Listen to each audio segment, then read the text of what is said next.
2 నెలలకు ఒక హోటల్ తనిఖీ, 4 నెలలకు ఒక పాల నమూనా. ఏలూరు జిల్లాలో ఆహార కల్తీ నియంత్రణ విభాగం తనిఖీల తీరిది.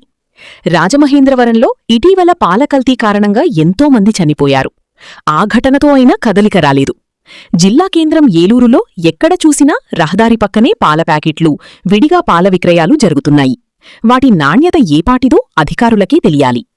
జిల్లాలో 2025 జనవరి నుంచి డిసెంబరు వరకు ఆహార కల్తీ నియంత్రణ విభాగం ఎన్ని నమూనాలు తీసింది, ఎన్ని పరీక్షలకు పంపారు, ల్యాబ్ నివేదికల్లో కల్తీ జరిగినట్లు వచ్చిన వాటిపై కేసులు నమోదు చేశారా అని ఓ సామాజిక కార్యకర్త, న్యాయవాది ఆర్టీఐ ద్వారా సమాచారం కోరారు.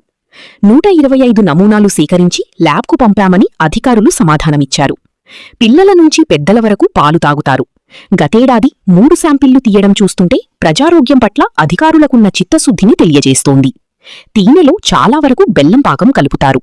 అలాంటిది జిల్లాలో ఒక్క తేనె నమూనా కూడా తీయలేదు. కాఫీ, టీ పొడులు, కారం, పసుపు, కందిపప్పు, మినపప్పు, మిల్లెట్స్, వంట నూనెలు, నెయ్యిలో కల్తీ బాగా జరుగుతోంది. వాటి నమూనాల సేకరణ స్వల్పంగానే ఉంది. హోటళ్లలో నిల్వ ఆహారం గుర్తించినా ఏలూరులోని కొన్ని హోటళ్లలో ఆ మధ్య విజిలెన్స్ అధికారులు తనిఖీలకు వెళ్లగా రోజుల తరబడి నిల్వ చేసిన చికెన్, మటన్ గుర్తించారు. ఏలూరు, నూజివీడులో జంతు కొవ్వు, కళీబరాలతో నూనెలు తయారు చేస్తున్నట్లు తెలిసి దాడులు చేశారు.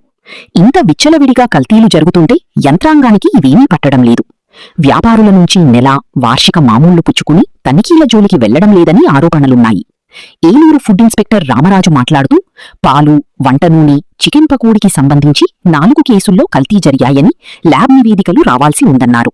గతేడాది జరిగిన తనిఖీలు చూస్తే పాలుపై 3, కాఫీ, టీ పొడిపై 8, నెయ్యిపై 4, చిరుధాన్యాలుపై 6, కారంపై 4, పప్పులపై 11, నూనెలపై 24, పిండ్లుపై 30, శీతల పానీయాలపై 3, హోటళ్లలో ఆహార పదార్థాలపై 6, చికెన్ పకోడీలపై 17 సార్లు తనిఖీలు నిర్వహించారు.